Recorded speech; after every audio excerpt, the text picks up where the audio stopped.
This is Monica Perez, and I am very excited for our chapter today. We are doing Makers of the Modern Mind by Thomas Neal, and this is the fifth installment of, I believe it's the fifth installment of our show, but it's the fourth chapter. How could it be the fifth? One, two, three. Maybe it's the sixth. I don't know. Whatever. It doesn't matter. We're going to start Descartes today, and the subtitle is Pure Reason's Failure.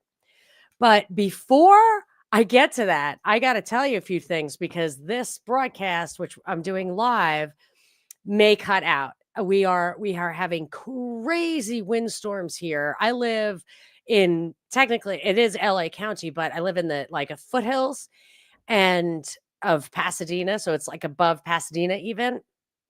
And the wind has been insane, insane. I mean, we tried to batten down the hatches, but like heavy iron chaise lounges just flipped upside down, whatever. So the power was out and there are fires all over the place. So people are evacuating, not up by me. They're not evacuating up here, but I can hear the fire trucks. So we got to notice that the power is probably going to go out again. So I want to get started on this.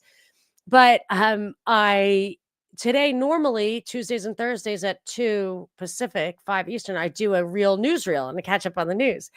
But I actually I'm going to continue to try to do that. However, there is a um there is I may actually have to push that off a little bit because my son, sorry, like people are texting me. It's crazy here right now. The dog, like we just found out the dog is half Arturo is half golden retriever, half German shepherd, which would explain why he goes absolutely schizo all the time. He held his own in the windy day, but it's just been really nuts. So anyway, I wanted to say that so this is the beginning of the new year. My son who has Down syndrome, he's like my forever baby. He aged out of school. He's 22 and now I have to get him a job and I was trying and I figured things would be in place. It's not. He's got nothing to do. So I can't keep him in front of YouTube for all day long. I let him have a couple of hours a day, but I have to focus on that. And so I can still do interviews. We're going to do a cognitive dissonance this week, which is great. And I'm going to try to do real newsreels, but I have to like focus on that for a whole day to go live. And it's just difficult because this kid needs some supervision. So I'm going to do my best. Please, I know y'all have been through a lot. I've been doing this, I think, 13 years now. So people have gone through the ups and downs of my life, my schedule, and I appreciate that. And I thought about like why do we even do this? Why do we get together? Why do I, work so hard on that? And after the Syria thing, our continued occupation of Syria, they were triangulating, invading Syria, taking it away from actual Syrians. And they do it like it's the US, it's us, it's our president, whatever. Forget that, as my mother would say, fade that. It's the empire. It's the Anglo-American empire, I guess, but it's the empire. I am privileged enough to live here where normally the power isn't out and I get food and I appreciate that and I work hard for that, but they take half of our money and they invade other countries, kill people, do it in our name. And I'm not ever saying we or our again if I can possibly remember. It's the empire and I will continue with you to talk about this as a constant protest to what they do in our name with our money. Because if there is a time when I am face to face with St. Peter and say, hey, man, like I'm never voting in a national election again. I may do referenda if I really think that it's going to make any difference. Probably won't, but I'm absolutely not supporting this facade that our empire represents us in any way. And I will continue to protest that with specifics for as long as I can, as long as you keep listening. So that was a lot of intro, but I'm going to get cut off probably. And if I do, I will read this I'll do it over. I'll do it offline. I got used to my laptop and I'll send it to my trusty producer, Bobby, and we will he will post that. So it will be up there. But anyway, let's get started. Thank you so much for your patience. Okay. Descartes, pure reason's failure. Let's see how, I just want to see if this is going to be a two-parter as well. It's 101, it's 30, but yeah, it'll be 2 pages. So 76. Yeah, it's 2 parts. Luther's revolt came from his inability to solve the personal problem of achieving spiritual security. All right, we got to like take it down a notch. I'm going to have to start thinking. I've been running around trying to make sure the windows don't break in this old house. All right, Luther's revolt came from his inability to solve the personal problem of achieving spiritual security. Okay. I mean, and I would always say they're also being supported by the powers that be who would benefit from that, like all the kings want to take the church's land. Calvin found himself immersed in a revolution which he had to control in order to save his life on this earth and his soul in the next. But René Descartes Duperron was not forced by circumstances into his life of revolutionary philosophizing. He deliberately chose his career after calmly surveying the world in which he lived, assessing its shortcomings, and deciding that it was up to him to set men's minds aright. Descartes, it is true, had a passionate craving for intellectual security, and to this extent, his personal desires prompted his revolutionary thinking almost as imperatively as Luther's had. Descartes, however, was eminently calm, perfectly balanced. He proposed to himself nothing less than a one-man revolution whereby he would overthrow the world of ideas and create a better one. It would be his task to start from nothing, for nothing was certain in the mind of man. And from this basis, he would create a new world by means of his unaided reason. This he would do alone, unaided by the rest of mankind, and he would complete the task before he died. All right. That's really setting it up for 30 pages. He accomplished a lot to be distilled down to this. Okay. Descartes would never want to be judged as mostly right and a little wrong. Either he was completely right, he would tell us, or he was wrong. Either he had rebuilt the world of thought on incontrovertibly clear and certain foundations, proceeding by one absolutely unmistakable step after another, or he had failed. With this purpose in mind, he openly avowed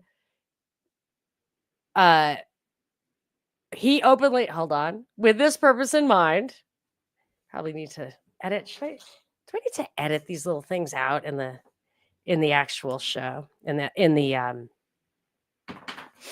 audio? Y'all don't care. Okay. With this purpose in mind, openly avowed by Descartes, we must judge him. He had undertaken a gigantic task, and when death claimed him at the age of 54, he had not yet completely developed his, quote, marvelous science. Could Descartes have preached his own funeral oration? He would have had to accuse himself of failure.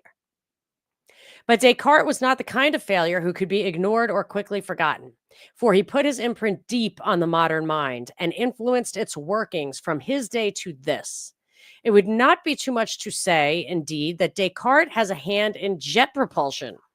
For Cartesianism is at the basis of European history and European philosophical and scientific thinking throughout the 17th and 18th centuries, and even after the Romantic reaction of the early 19th century, its influence is still felt in all fields of thought.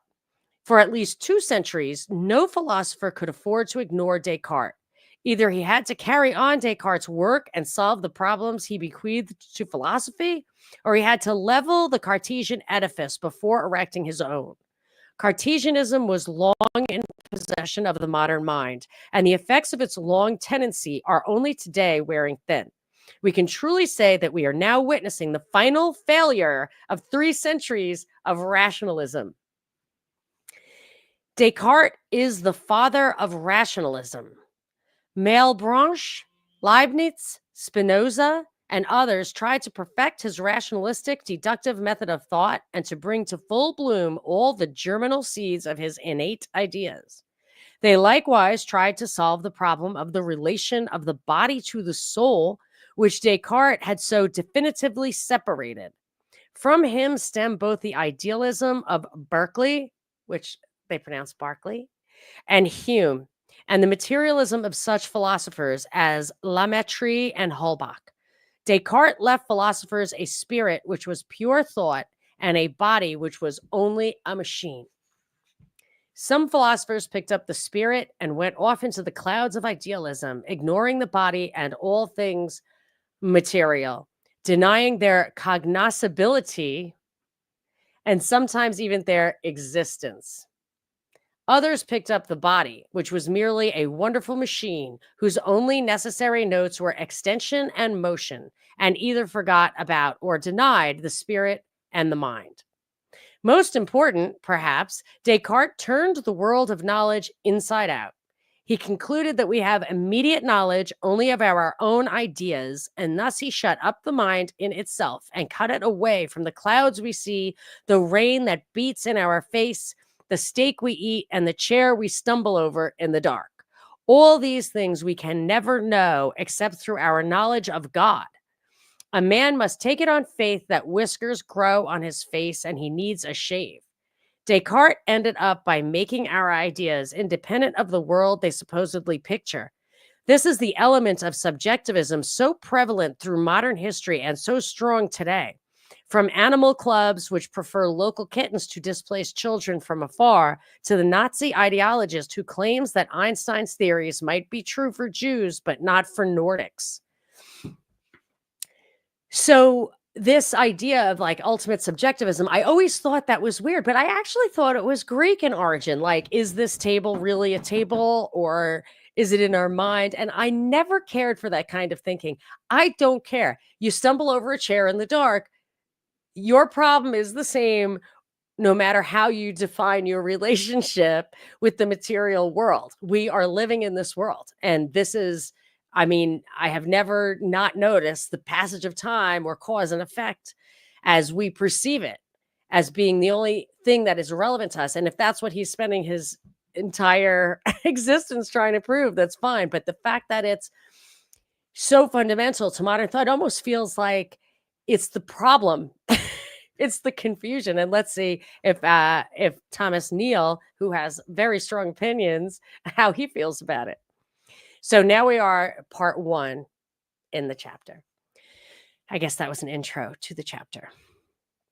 Descartes, 1596 to 1650, wrote in an atmosphere charged with theological controversy, in an age when philosophy was thoroughly discredited and when the new findings of a physical science were attracting men's attention and capturing their imagination. It was an age when the scholastic philosophy of the Middle Ages had discredited itself outside the schools, had long since, indeed, committed intellectual suicide. The quarrels of the schoolmen since the 13th century had got out of hand. Each one corrected his predecessors and argued with his contemporaries until it seemed that no two great minds could agree on anything. This sort of argument, healthy when kept within bounds and when there is agreement on basic truths, discredited the very name of philosophy in a day when all thinking persons were concerned with the never-ending and never-settled arguments. As Etienne Gilson so aptly remarks, there is never too much of a good thing, but there were too many varieties of the same thing. People finally decided that philosophy, by its very nature, was incapable of arriving at certainty and that it was only a game for those who wanted to make bickering their indoor sport. I can't say I'm totally in disagreement with that. I mean, I've always thought philosophically it's interesting, but I got stuff to do. And I need to know how to do it. In the century before Descartes' birth, as we have seen, the nominalistic variety of scholastic philosophy had won the day against the moderate realism of St. Thomas and Bonaventura. Are we supposed to understand all this? Okay, well, whatever. Occam's nominalism, which denied the validity of abstraction and generalization, undermined the very basis of philosophy and insisted that such general terms as man were only labels stuck on various concrete creatures who seemed to be alike. Such a philosophy led straight to skepticism by denying the possibility of man's transcending sense experience and getting to the essence of things. Philosophers of this age were guilty of most of the abuses common. I'm serious, people are driving me crazy. I don't know if you could hear the phone ringing and the texting. Such a philosophy led straight to skepticism by denying the possibility of man's transcending sense experience and getting to the essence of things. Philosophers of this age were guilty of most of the abuses commonly associated by the modern mind with philosophy at any time. How many angels can dance on the point of a pin and all that sort of thing? A common vice of the time was terminism. Philosophy had degenerated pretty much into the nominalistic practice of naming and then into name calling. Disputation had become quibbling. The valid method of making distinctions and subdistinctions in the interest of clear thinking had become a game, the purpose of which was to confuse listeners and overwhelm opponents. Truth no longer was the goal. That sounds like sitting in a philosophy class. I mean, it's worse than that. It's just pure egotism. This suicide of scholasticism led to two general resultant attitudes. One was expressed by Petrarch when he maintained that Aristotle's opinion of happiness was not as good as the opinions upon this matter of any pious woman or devout fisherman, shepherd, or farmer. That's what I think. Notice how the word opinion worked its way into the discussion. If philosophers cannot agree on such a thing as the nature of happiness, then it all becomes a matter of opinion. And why not take the fisherman's opinion or the shepherd's?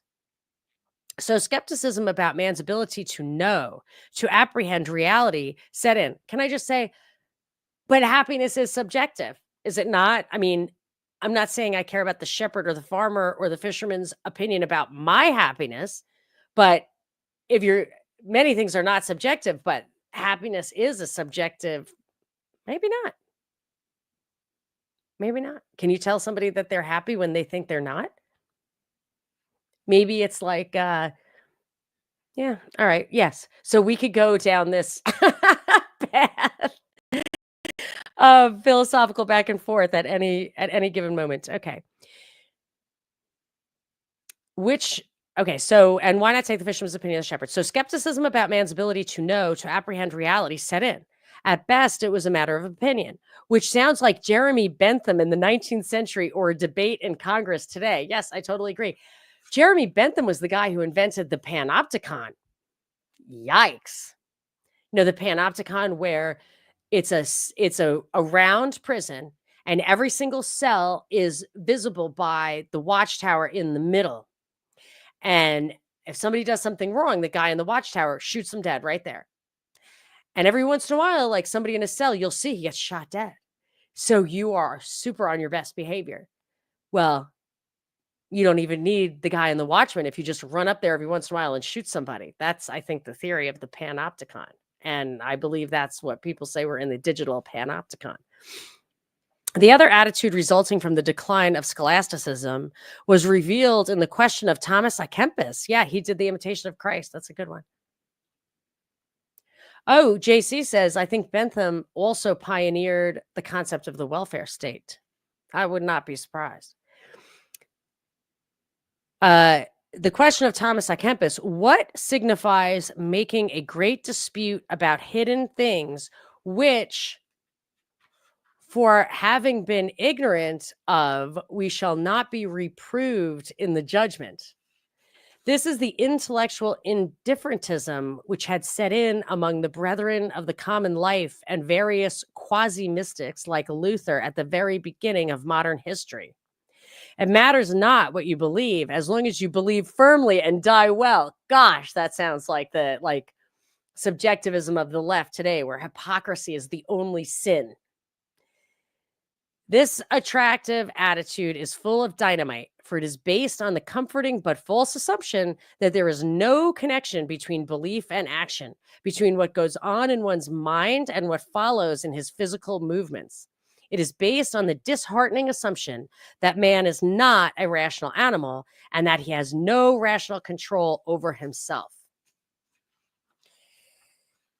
Mhm. Yep. But, yeah, so no wonder this guy, I mean, you can see the Catholic influence in this author there too. Like, I as a Catholic, and I kind of, like, deduce this, so I think probably anyone who believes in free will or, an afterlife, a God, that kind of thing would think. I thought of the 3 things. I said, I've probably told you this before. On 9/11, someone I know postulated, well, those guys thought that they were crashing into, this is like assuming that it was like Arabs doing it for, like, Muslims doing it for religious reasons, which of course is not what happened. But say they did it for religious reasons. If they really believed they were doing it for religious reasons, they wouldn't be going to hell, even if they killed all those people, because they truly believed it. And I say that can't be right. It can't be right. We can't be so disconnected from right and wrong that you can't even be responsible for it. So I said, okay, you have to be able to know. And I think this is a Catholic tenet. So maybe it was like buried deep in my brain already by then. You have to know the difference between right and wrong. You have to be able to tell the difference. You have to be able to reason, think things through, and you have to have free will, like have to be able to make a choice. And the fundamental thing about right and wrong, it's objective. Like nobody, I would, does anyone seriously argue that killing somebody, an innocent person, is morally right? I mean, I'm sure people do. I think the satanic, human sacrifice and stuff, they do argue it, but I would say they're wrong. Objectively wrong. That there can be no more, if there is morality at all, it has to start with that. The sanctity of human life, in my opinion, of the individual human life. And you could already have the argument there that it's not the individual, that it's the collective, that it's not the one person, it's the number of people who die or whatever. Okay. Skepticism and intellectual indifferentism combined to make men of the 16th century feel that right ideas were difficult, if not impossible to get, and that even if you could get them, it wasn't worth the effort required. The humanists, with their emphasis on rhetoric and form, had rightly sensed that their archenemy was Aristotle. They had made a flank attack on him with their special weapons of ridicule and scorn and satire, and they had dethroned him. Plato had become the philosopher of humanism, but it was their Plato, rather than the austere follower of Socrates, whom they crowned. Thus, before Descartes appeared on the scene and the realistic scholastic philosophy had succumbed to attacks from without, as well as to the 5th column of Ockhamism within its stronghold. So Occam's razor is like you cut away anything that isn't possible, and you end up with what's possible. Or is it just that the most obvious answer is correct? I can't remember. I think I've heard both. The great Montaigne, who served as Descartes' philosophic point of departure, had brought this discrediting of philosophy to its logical conclusion.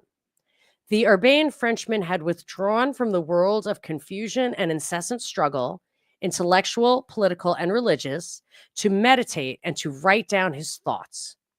Montaigne concluded that there was wisdom indeed, but true wisdom consisted in never committing the mind to anything. Come on, Montaigne, I had hope. He thought that the evils of the Protestant revolt and the intellectual anarchy of the time resulted from dogmatism. Everyone was positive he was right, and he knew everybody else was wrong. Montaigne concluded that the wise man would never be sure of anything. Thus, as Gilson puts it, the only thing we can learn from him is the art of unlearning.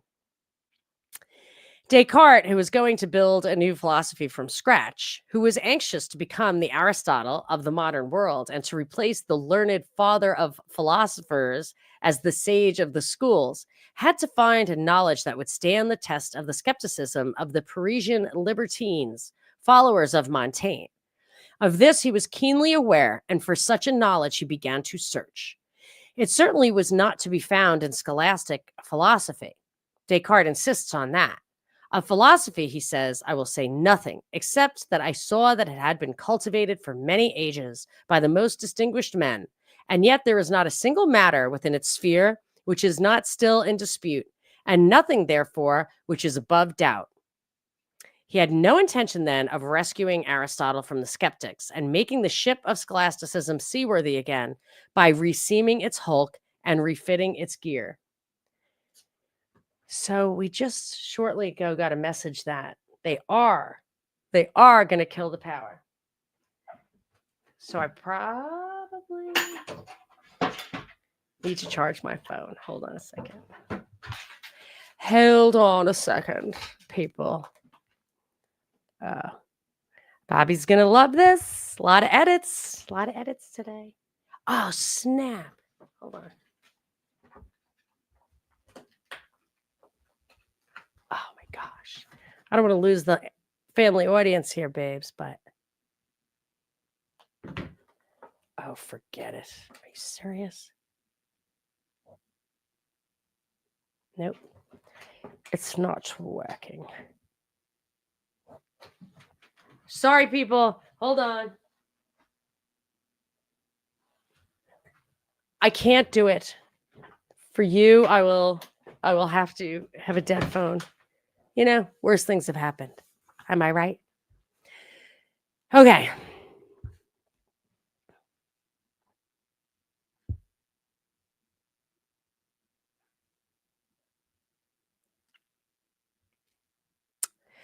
I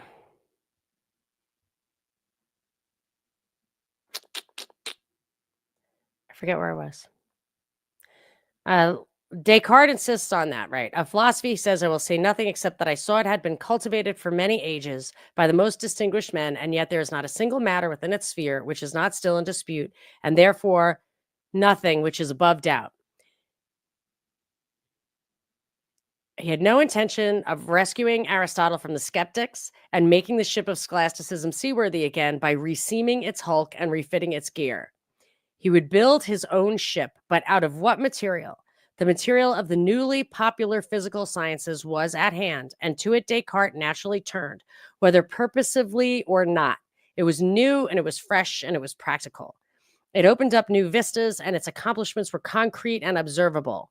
Where the old philosophy had degenerated into endless and apparently useless bickering about seemingly inconsequential subtleties, the followers of the new physical science were making compasses and charting the oceans and directing ships around the world. Where the old philosophy slumbered on, self-satisfied and content with the protection offered by parliamentary decrees and royal armies, the new science was willing to defend itself in the arena of men's minds and prove its claims in the laboratory of the world. In Descartes' youth, enthusiasm for the new Copernican astronomy reached fever heat in scientific circles. New voyages into the unknown were undertaken.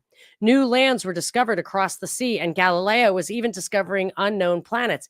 Yeah, so let's just look again at he was 1596. He was born. So let's say he was born in 1600. America was discovered in 1492. So it was really still, what do you think was going on on a world stage in 1600? By the time Descartes left school, the old geocentric concept of the universe had been thoroughly discredited, and the news of Galileo's discoveries was widespread. The microscope and the telescope had been invented, and they revealed unknown worlds of microcosm and macrocosm. They also may have made Descartes realize what could be revealed by new instruments and by a new method. Within a short time, Torricelli had invented the barometer, and Galileo the first rude thermometer. And Pascal formulated his laws on the pressure exerted by liquids. Underlying all these accomplishments was an unbounded faith in human reason to accomplish things of a practical nature, to get things done. Back of all this, moreover, was something which Descartes was probably the first to appreciate: the formal logical analysis that preceded any of these improvements. Thus, his mind was presented with the possibility of retaining the method of algebra and of divesting it of the material with which it was then associated.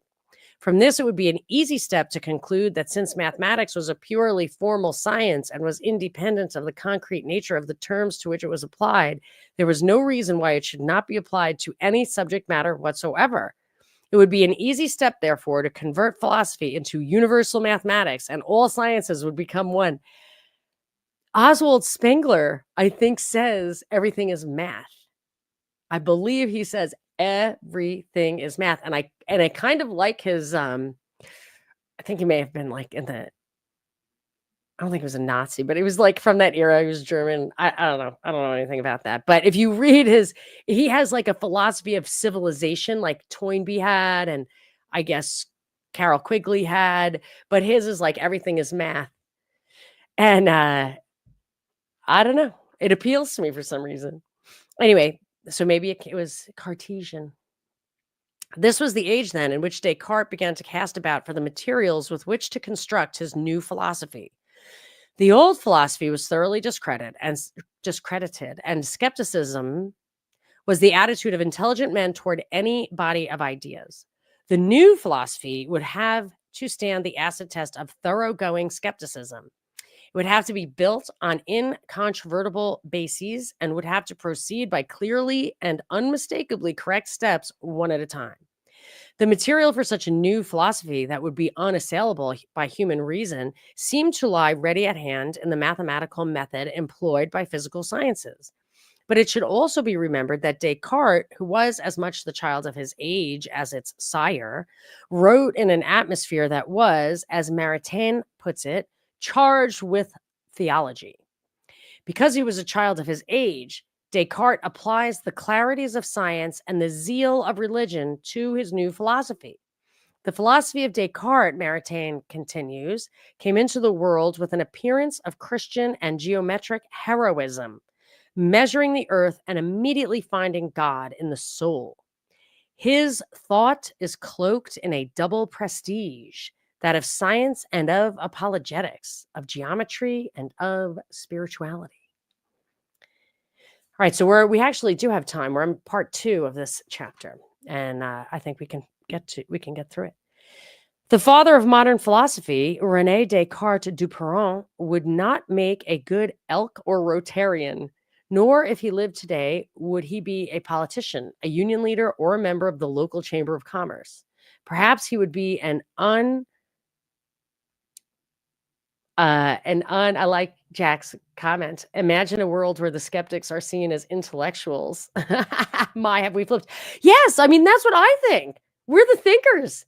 We're the thinkers, obviously. As a matter of fact, I guess I was so ahead of the curve on like this shit ain't real that I remember people using the expression thought leader. I was a thought leader because I was ahead of it. My program director, you're a thought leader.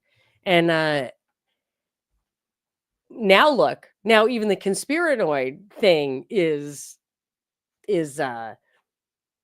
weirdly mainstream in a way. I mean, it's certainly been brought to heel.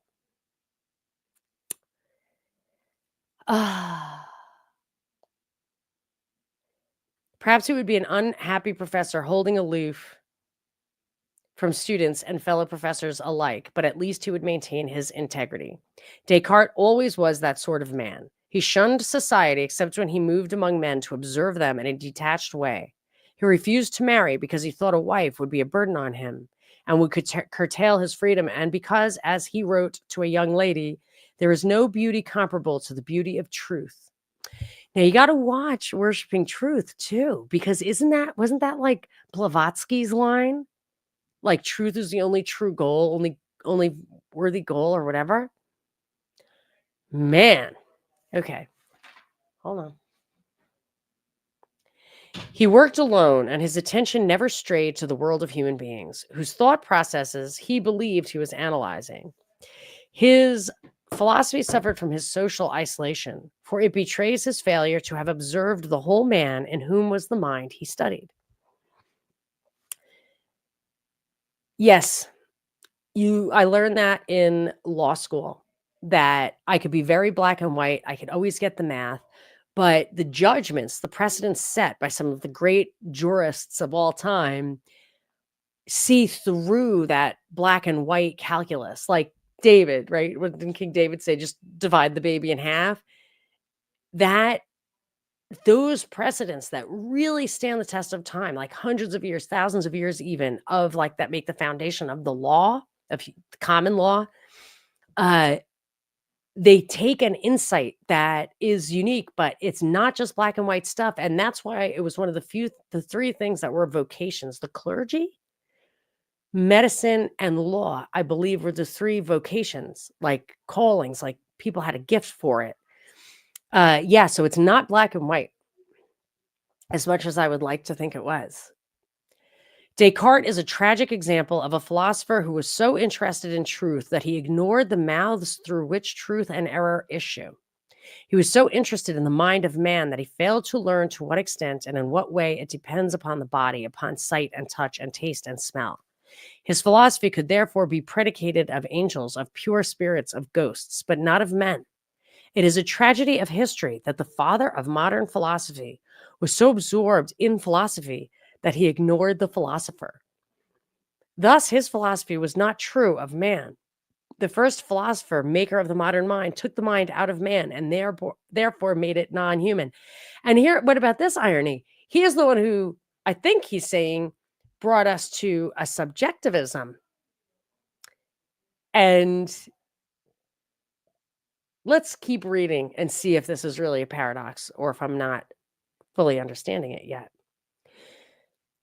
The details of Descartes' life are not too well known. So, okay, the way I think this guy structures it is he tells you the backstory, tells you their life, and then in the second half, which is basically the second episode of each philosopher that I do, so I do it in two parts. I think he basically, roughly, the first half is the background, and the second half is the payoff.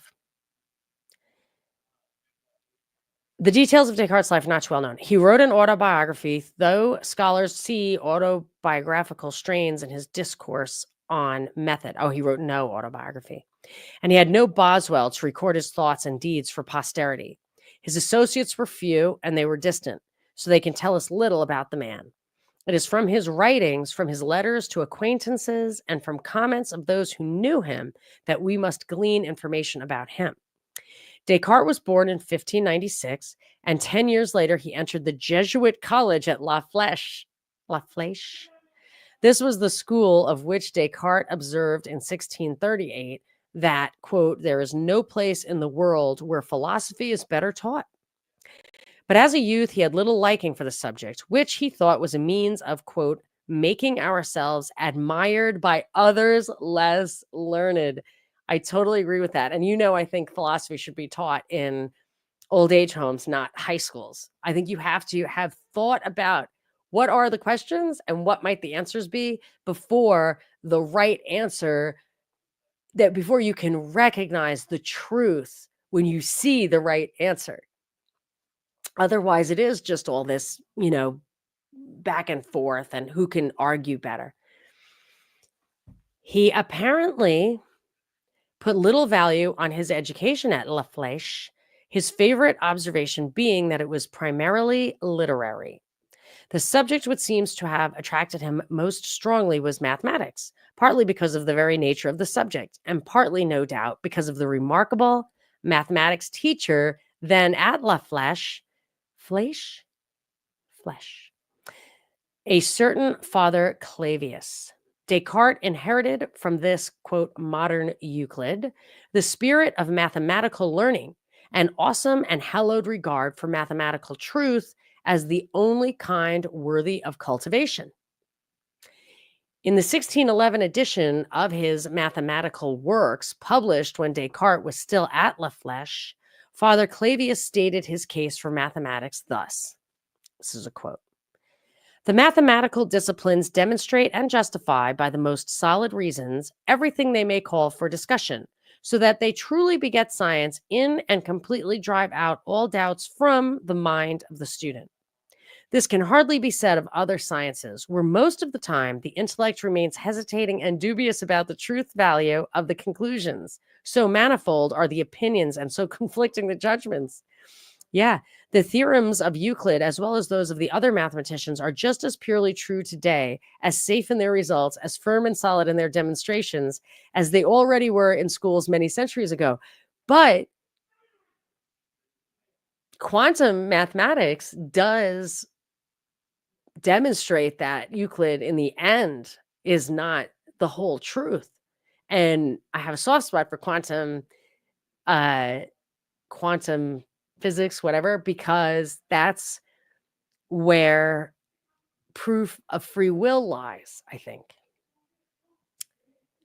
Since, therefore, mathematical disciplines are so exclusively dedicated to the love and cultivation of truth that nothing is received there of what is false, nor even of that which is merely probable, there is no doubt that the first place among sciences should be conceded to mathematics. That I will definitely agree with. Everything is math. And then physics would be next, in my opinion.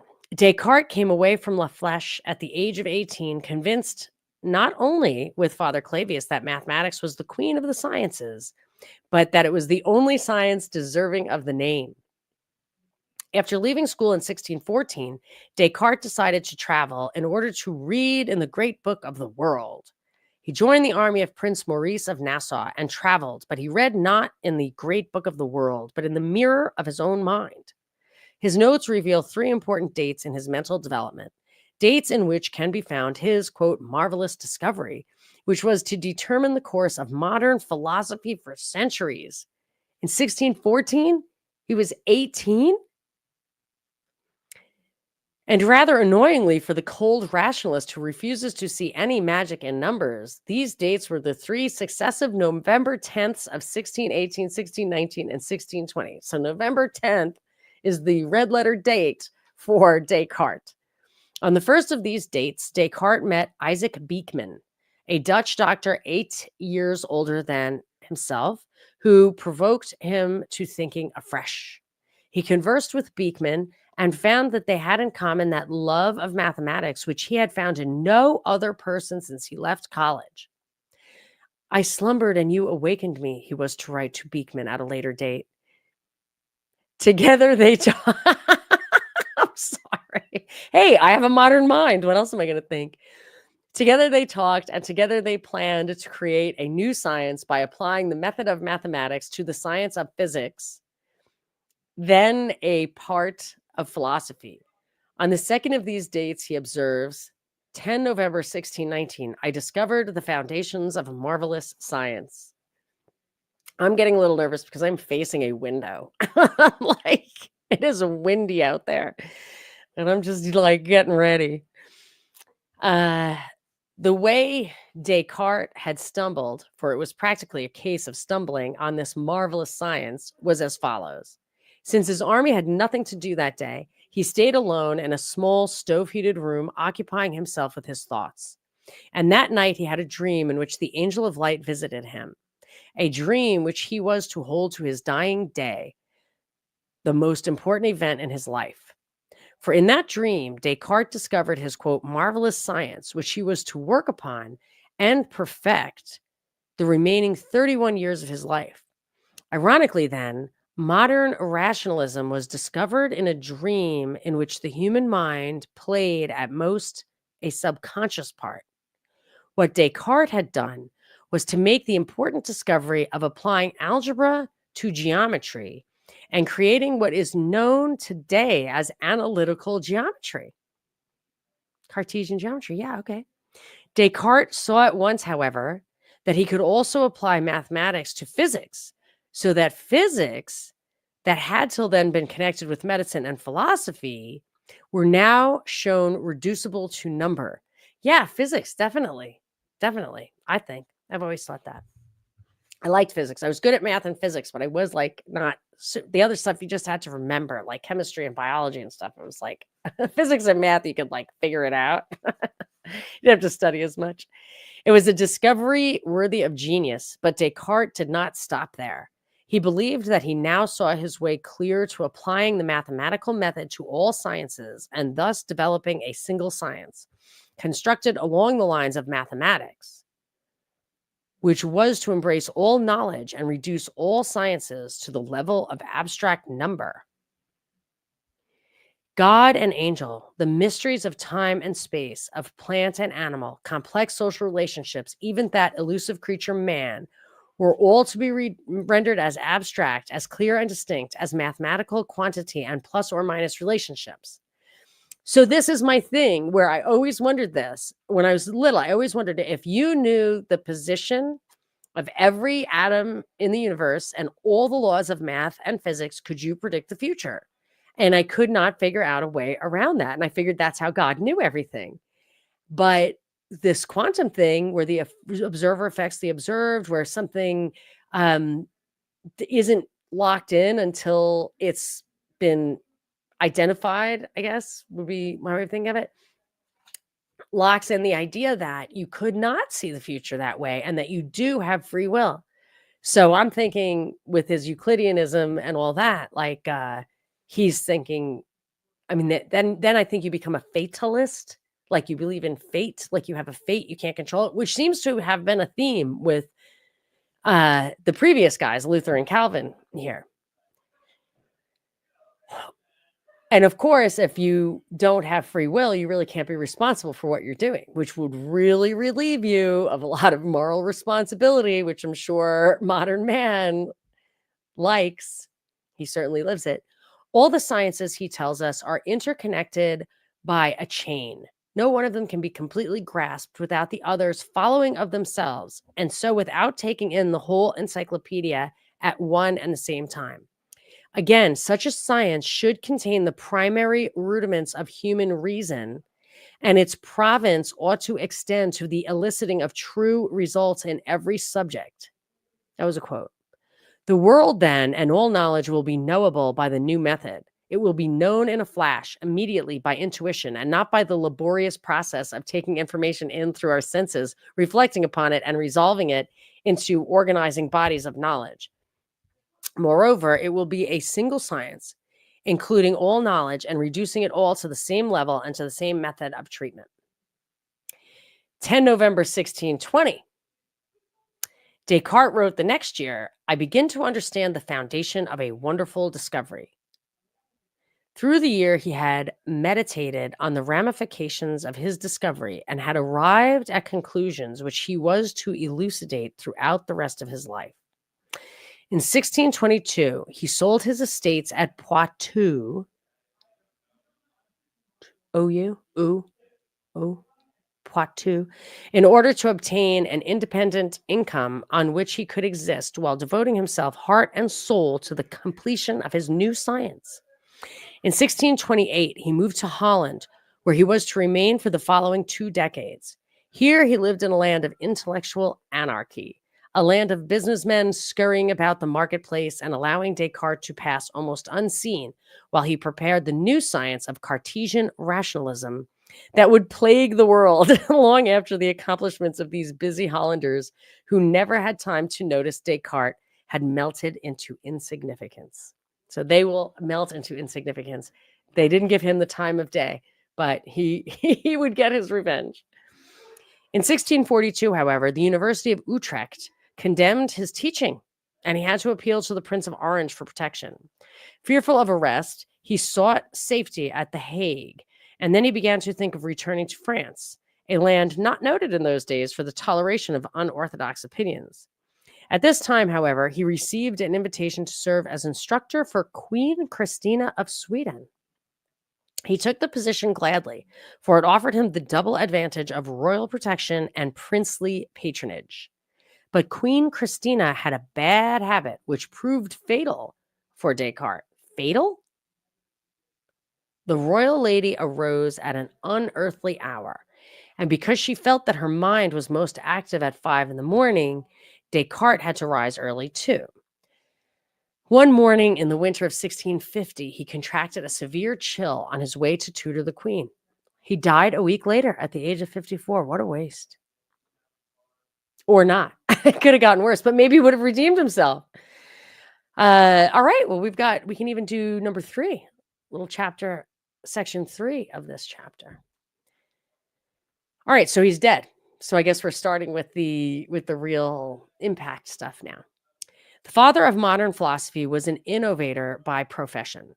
He was the first philosopher in centuries who was not content to correct his predecessors and to make his small addition to the deposit of human wisdom handed down through the ages.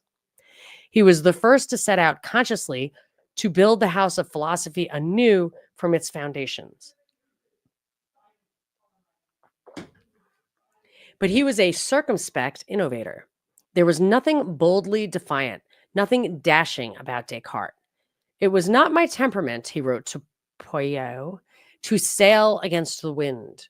He had a new destination in mind, and he was sailing on a new course, but he would tack circumspectly rather than sail straight into the wind of learned opinions. In his Passions of the Soul, he applies the inglorious but safe rules of the professional soldier of his day. Quote, "It is imprudent to lose one's life when one can save oneself without dishonor. If the odds are heavy against one, it is better to beat an honorable retreat or ask quarter than to expose oneself unreasoningly to certain death." Yet he sold his he sucked up to that queen. I mean, I guess he didn't think it was going to kill him. But like, what is a severe chill that kills you in a week? You know? Probably pneumonia, probably a smoker. Oh, do you hear this? Where's mom? Someone's going to bust in here any second. I can hear them listening, looking for me. Hold on. Hold, please.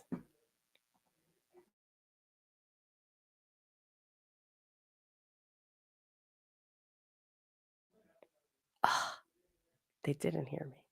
Okay. So Descartes decided to choose his words. They're screaming.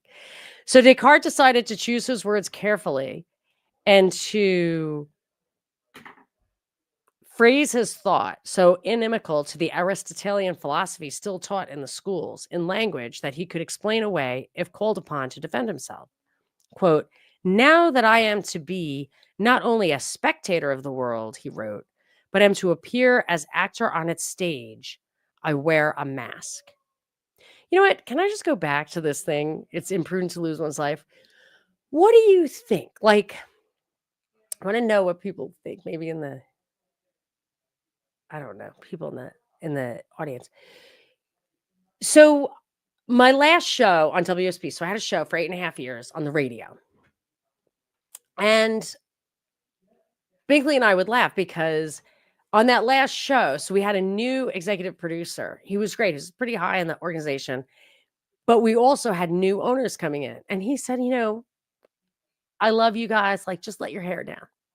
So on that last show, I literally talked about like 9/11, COVID, probably the Boston Marathon bombing, which I had talked about before, whatever. I just like laid it all out there and totally got the axe. I was gone. So now I'm not on the radio anymore, which is fine with me because it was super stressful. However, I was communicating with people who never heard any of this stuff before, and it was tens of thousands of people, and they could call in and also share with me. It was had such value, such value. But on the other hand, that it was right. It was COVID. It was 2020. So it was the election, the bad election. And I used to do the election integrity stuff with Garland on that show. And it was COVID. So what could I have done? There's nothing I could have done. I would have had no value if I didn't tell the truth about that stuff. And I wouldn't have had a platform if I did, which is what happened. It could have been anything that got me taken off the air, but like all those things. So what do? Live another day? What if they actually, they kill people for that kind of sometimes, Um, I don't know. I don't know. I feel like now, if you go back and read Technological Slavery, Uncle Ted's manifesto, he says, and this is like in 2004, I think he updated it. He said, we're almost to the point where we can no longer mount a defense. Like the Fourth and Fifth Amendments of the Bill of Rights are gone or close to gone. And we will not, once they have the surveillance state in place, you will not be able to organize a defense. And I think that's true. I think we've reached that path. And I'm not hopeless about it. I think our defense is just to stay strong, to pray for world peace, to pass along our values to our children, should not be subdued. But is it, live to fight another day? I guess you have to assess the risk reward of any given situation. I mean, my grandmother would say, my Syrian Orthodox Christian grandmother who was raised by Irish nuns would say, you if you had to lie to save your life, don't lie. So I guess that would be her thing. But she also said it's better to remain silent and be thought a fool than to speak and remove all doubt. So we shall see. The mask he wore, so let's go back. Now that I am to be not only a spectator of the world, but am to appear as actor on its stage, I wear a mask. Okay. The mask he wore was that of accepted philosophical and religious teaching. But the face beneath the mask was that of the sapper of scholasticism. And the words he uttered when he added together could not be reconciled with the older and then decadent scholastic philosophy. The truth must be veiled, Descartes had said. From his point of view, as author of new theories, he was no doubt right. Galileo's fate had warned him of that. Yeah. Okay, well, maybe he's got an answer. Descartes was passionately interested in truth, but he was willing to veil her face in order to smuggle her uninvited to the feast of reason. There you go. That's his advice. Descartes was interested in smuggling truth to the feast, but he did not sit beside her at the banquet table. He was ready to disown her if she should be discovered, and he should be named her escort. He did not sign his famous Traité du Monde, for example, because he was afraid that inasmuch as some of Galileo's conclusions were stated in the Traité, Galileo's fate would also be his. He withheld the work from publication altogether, telling Catholic friends that obedience to the church restrained him, a dutiful son and subject, from publishing what seemed to be against the commonly received teaching of churchmen in France. Let's think about this for a second. So he did all that. And look at the influence he had over time. So maybe we just keep up the good fight and try to be smart about it. I'm not championing his fight. It's probably too bad. Maybe they were right to keep him under wraps. He was wearing his mask, however, for he informed his faithful friend Mersenne that his problem was, quote, to find an expedient by which to speak the truth without startling anyone's imagination or shocking opinions commonly received. Descartes, of course, is hardly to be censured for prudence, but neither is he to be eulogized for a heroism he did not possess. He was simply cautious, careful in an unheroic pedestrian way, like most men throughout modern history. He liked to look upon himself as the great innovator and the daring new architect of the modern world. But it was not his temperament to sail against the wind or to fly square in the face of public opinion. Throughout his life, Descartes remained aloof, both socially and intellectually. We find he had friends, it is true, but they invariably turn out to be men whom Descartes was using at the time. Beekman, the physician, for example, or Faulhaber, the mathematician, or Mersenne, who acted as his contact man with the learned minds of the day. None of them was really a friend. Descartes was indeed incapable of friendship. The motto that he selected to guide him through life was Bene vivi qui bene latuit. A good life is spent in seclusion. It is safe to say that, although, I don't agree. It is safe to say that although he did correspond considerably with men interested in his work, he seems to have depended very little upon outside stimulus for his thinking. Neither did he depend upon outside advice or criticism to guide him in his work or to check him against possible error. He was sufficient unto himself. His reason alone was enough, both as subject and object, to reveal the whole world to him if he used the right method of procedure. No one, he was convinced, had ever yet possessed certain knowledge of anything. Nothing, properly speaking, had yet been known. His science, which must be his work alone, would give him true knowledge for the first time in history. He need only have recourse to his reason alone and follow the right rules of methodology. No one's help is needed. No one's help is wanted. Descartes would brook no interference in his work of building his new marvelous science from and by his unaided reason.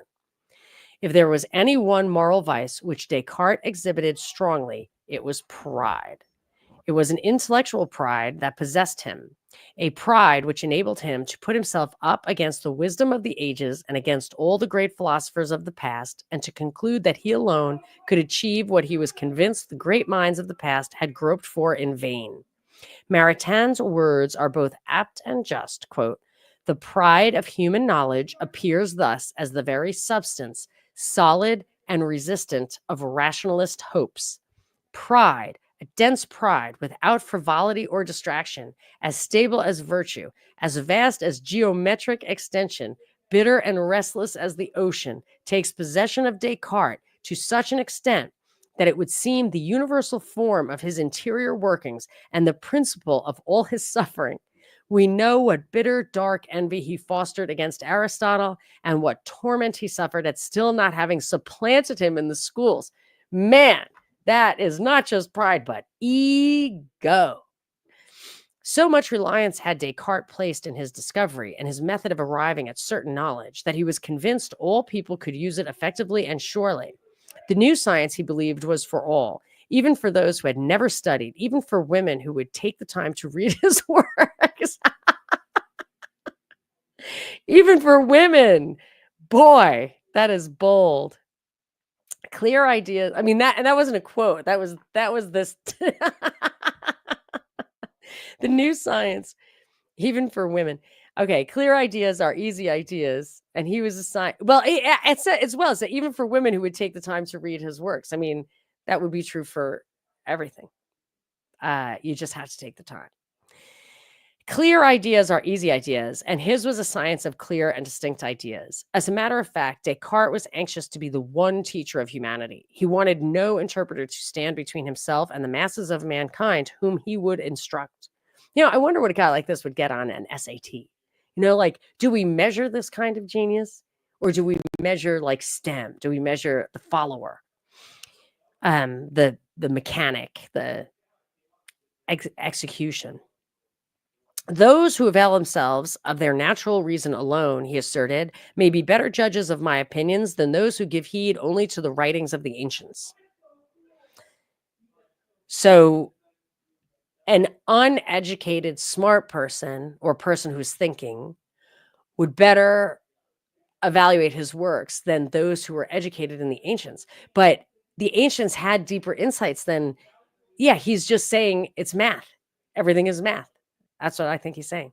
And if you set the standard of measure that way, and that's what you pursue, then yes, you're going to be the one. If you're like, this is the measure of the value. Okay. So he wrote in such fashion as to catch the eye and win the assent of the man on the street.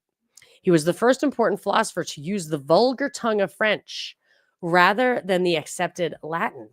He took his composition very seriously and wrote many drafts of each work, for he tells us he wished to make himself understandable even to women. Oh, that is a quote. He says he even understandable even to women. So that was also, it was not only this author, but it was Descartes himself. We only have 2 paragraphs left. I think we're going to make it before the lights go out. There's a truly modern note in his writing. Proud man that he was, hostile to philosophers and eager to catch the attention and win the assent of non-specialists, he quite naturally fell into an out and out dogmatism. See, the thing is, if it's non-specialists, then the people who are really educated in the ancients can say, like, there are fallacies in what you're saying or questions that have arisen in the past that you have not addressed. But if you're going for the uneducated person, they're not going to have that. It's just you're saying this is A and this is B. But if you add A and B, then it's C, right? But they have to trust you about this is A and this is B, or that there isn't something else going on. They're not bothered with knowledge or the previous scrutiny of others. Descartes does not reason with his reader, as at least the better philosophers had done in days gone by. He does not proceed as ordinary men do, reasoning his way step by step. He dogmatizes instead. He reasons, it is true, but not with the reader. He meditates. He reasons with himself.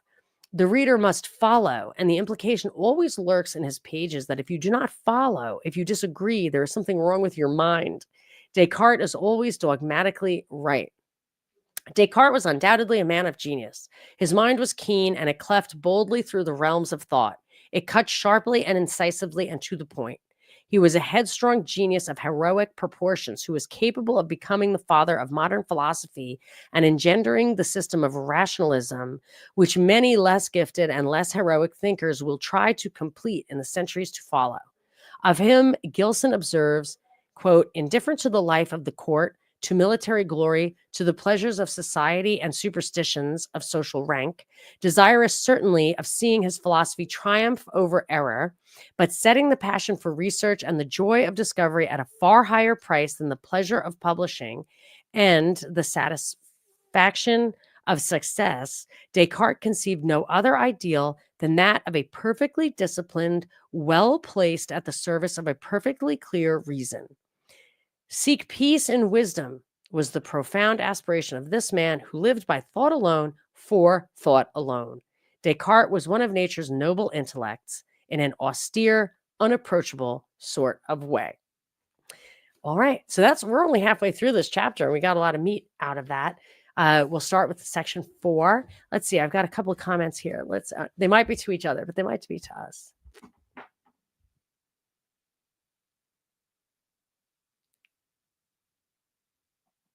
Oh, very sweet. Michael says, Kat and I remember you and Binkley talking about COVID before it, quote, reached our shores. Yes, story by story, ultimately leading from Event 201, which was October 2019, to the Carnival Cruise plague lines off San Francisco. Good times.